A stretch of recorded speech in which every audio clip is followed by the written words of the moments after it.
Hello, I'm Lauren Tassi. I'm here today to talk about some of the most common sales page mistakes that I see coaches and course creators making. I've been doing a bunch of sales page and website copy reviews lately, and I just feel like I need to get this out there. I feel like I'm kind of saying the same things over and over again, so let this be your beacon to do things differently and not sort of fall into the same traps that I see so many other people making. I'll be sharing lots more content and videos around optimizing sales pages, your entire launch funnel, all sorts of marketing, copywriting strategies for coaches and course creators. So, subscribe, whatever they say. So let's get into it. I'm going to share my screen because I want to give you some real life examples. I think that it's not cool to call out other people when they're making marketing mistakes. So I'm going to use my own, a sales page I wrote like 3 years ago as the example for what not to do. So this is a program I created and launched and did not fill, did not run. And you'll see some of the mistakes, some things I did right. I was, still kind of a baby copywriter back then. I think it was only about a year and a half in. So I'm a little embarrassed, but maybe that my mistakes will help you. Mistake number one is not being crystal clear with who your ideal client or customer is. This is like the foundation of all successful marketing is making sure you are talking to one specific person and not a huge group of people. Getting crystal clear on who your ideal client is will inform every other decision you make on your sales page. So get specific. Don't just talk to entrepreneurs, talk to single moms who own a business, talk to anyone who maybe runs a specific type of business. We need to make sure we are being super specific. One of the worst examples I see a lot is with life coaches. I know when you're not sort of talking about career or business, it can get like you can probably help a ton of people. And I believe that. But when it comes to your marketing, talking to everyone means you're talking to no one. So you're not getting that like emotional resonance that will come through when you're speaking to a specific group of people who have a specific set of problems and challenges. Mistake number two, and that is so apparent in my copy right here in my page design, is lame duck headlines. I see people do this all the time, and I did this when I was a baby copywriter. I have the title of my program as the major headline. Who cares, right? Who cares what my program's called? It does help it does help identify who my ideal client is, but it doesn't matter. It doesn't talk about the transformation. It doesn't talk about their problems. It doesn't do anything to draw them in. It's about me, right? And my program, and nobody cares. So the headline is the most important part of your page. If you're struggling with conversions, if you feel like your conversion rate is too low, it's probably your headline. That's where it is 90% of the time. Your headline, your subheadline, and your call to action. My suggestion for you is to write 100 headlines. Get crazy, go nuts, throw in some wild cards, just go totally out there. Again, remembering who your ideal client is and getting very clear about what you do and who you serve. So mistake number three is using poor copywriting techniques. Now, this is going to be throughout your page, throughout all your marketing. There are some of these I feel like we as copywriters talk about all the time, but I feel like maybe coaches and course creators don't fully understand what we're talking about. Maybe we just like gloss over it. So these kind of things, let me know if you'd like me to do like a deeper dive video into each of these topics. Because I feel like features versus benefits, right? That's always one we talk about, but I don't know if we're really communicating what that means because I see it so much. But that's where you want to talk about not like 6 video modules, but you want to talk about on-demand learning, go at your own pace. That's the benefit. The feature is that it's, an online course. And I totally did that here. You'll see, where is it? Yeah, right there, right? Live group coaching, access, those are not benefits. That should be, on-demand learning or whatever. That's the benefit. These are features. The other things we want to make sure we are not using coach speak, which is talking about like alignment and up-leveling and your soulmates kind of thing. Those might be specific and you might know what you're talking about, but in general, they're kind of vague and they get thrown around a lot by people in our industry. And it just has sort of watered them down to not mean much to our audience. So if your program has a word, I looked at a sales page today, and it was like awesome something. And I was like, and she used awesome throughout her copy. And it was again like a very vague term of off, a very vague use of the word awesome. And I was like, let's get specific. Why don't you throw a definition up there and talk about what awesome means to you? So that way we know specifically what you get when you become awesome. Let's see, a couple other ones I want to talk about. So a sales page is based on pain points, desires, and limiting beliefs. Pain points are the challenges and struggles, the things that are keeping your clients up at night. Desires are where they want to be, right? What do they want to have? And then limiting beliefs are like the thoughts in their head that are holding them back. So that's really like all the sales page is based on. I can do a deeper dive on that. If you're interested, let me know. Yeah. So mistake number 4 is disorganized content and a lack of flow. We are telling a story here. Whether, the story is not about you, it's about your customer, but we need to like lay the foundation. It's really like throw some pain points on, sprinkle in some desires. Let them know what limiting beliefs are holding them back. And there's a flow to it, and really sort of, it has to feel like a piece of music. That's how I always think about it, is like we throw little pain points on and we make it tense, but then we go, it's okay, your problem can be solved when you join this program. And then we lay out our program, and there really needs to be a cohesive, structured flow to it. It's a journey for the reader, and you want to paint a picture of where they're at now and where they could be once they join. And about you section should not come until at least halfway through. That's a huge mistake I see coaches and course creators make with their sales copy, is talking about themselves too soon. Like they're trying to prove their worth, or I'm an expert, I'm certified in this, I've helped this many people, I've been doing this long. That's great. That belongs on your about page, not on your sales page. The sales page is about your customer and what they're going to get. Another thing that I don't see people doing enough of is a facts section, frequently asked questions. Those should go towards the bottom, but that should really be like all the things that your client is possibly asking, the objections that are coming up. Those are just a great way to be able to just put it out there and answer some questions ahead of time.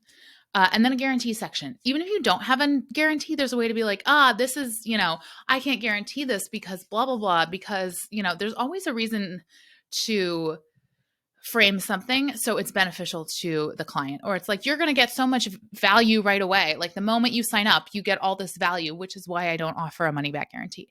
Or if you do offer a money back guarantee, great. Make sure you point that out. Like have a whole section, put that little badge that's cheesy looking, but really, delivers on that sense of security that people are looking for when they're making a purchase, a purchase decision that's, more than $10 or so.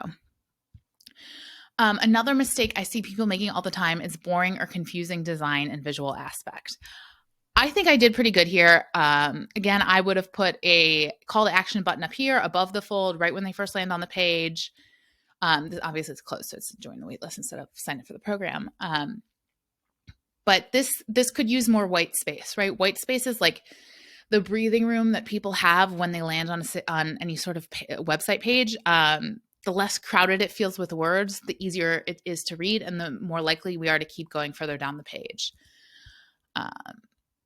You want your branding to show off who you are. Again, I think I did a pretty good job of this for not knowing anything about design. And this is laid out really well. It's easy to digest. Again, we want to structure bonuses. Here's why you should do it. So you can see I don't do my about me down until down here. Got a guarantee.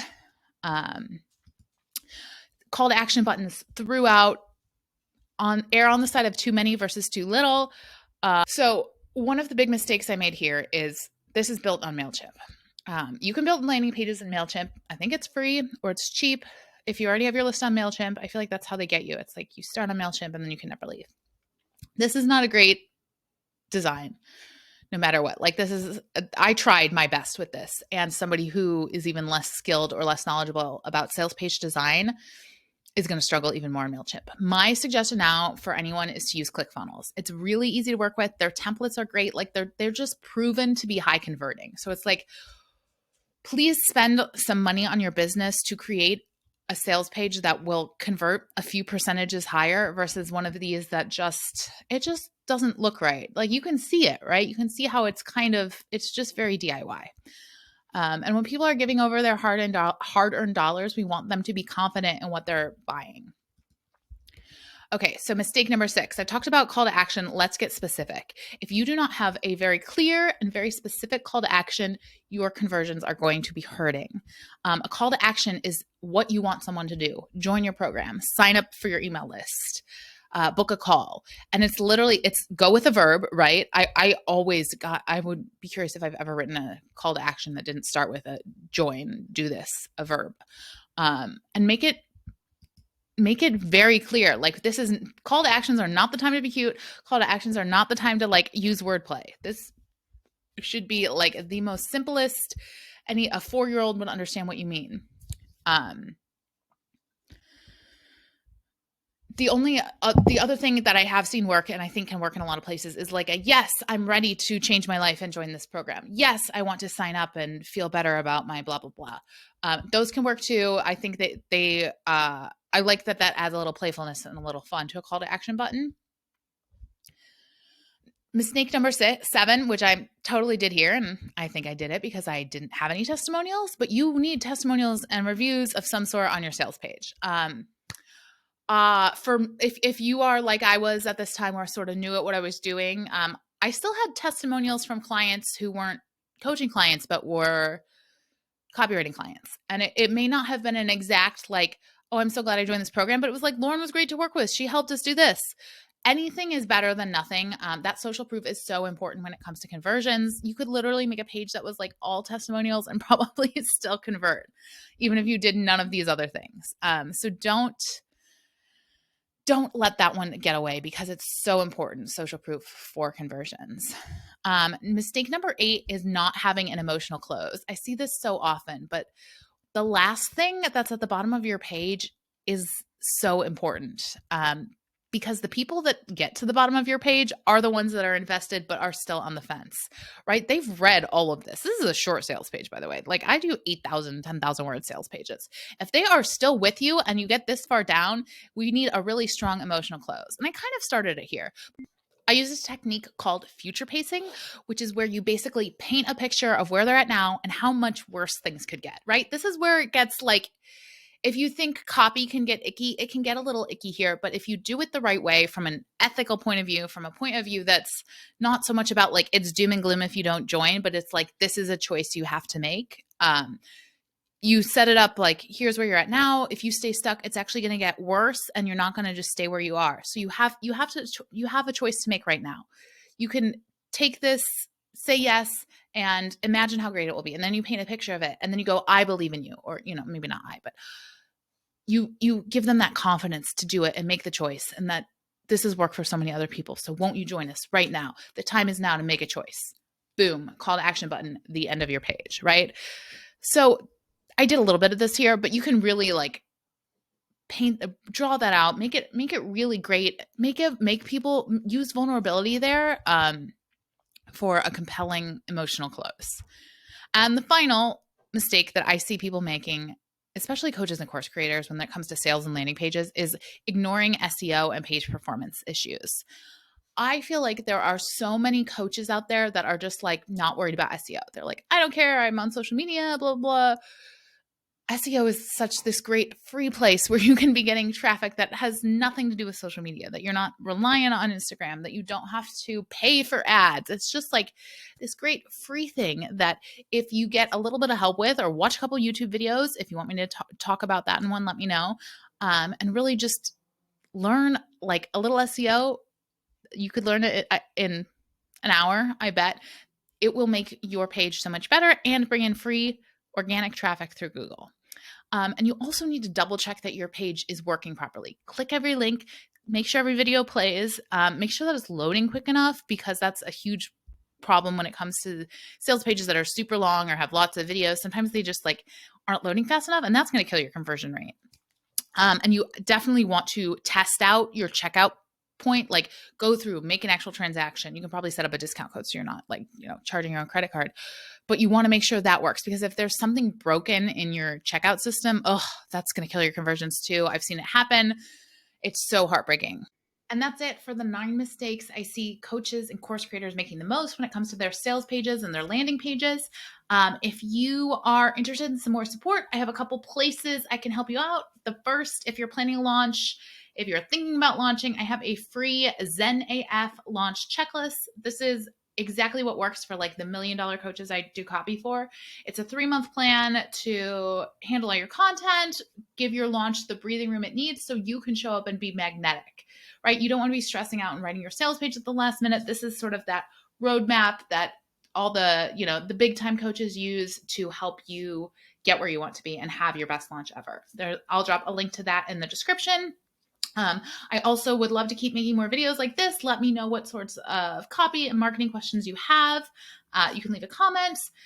And if you're interested in some like full-on done-for-you copy support, let's set up a call so we can chat about your business and your marketing goals. And then I will put together a plan of attack that's specific just to your business, your strengths, and where you like to show up for your audience.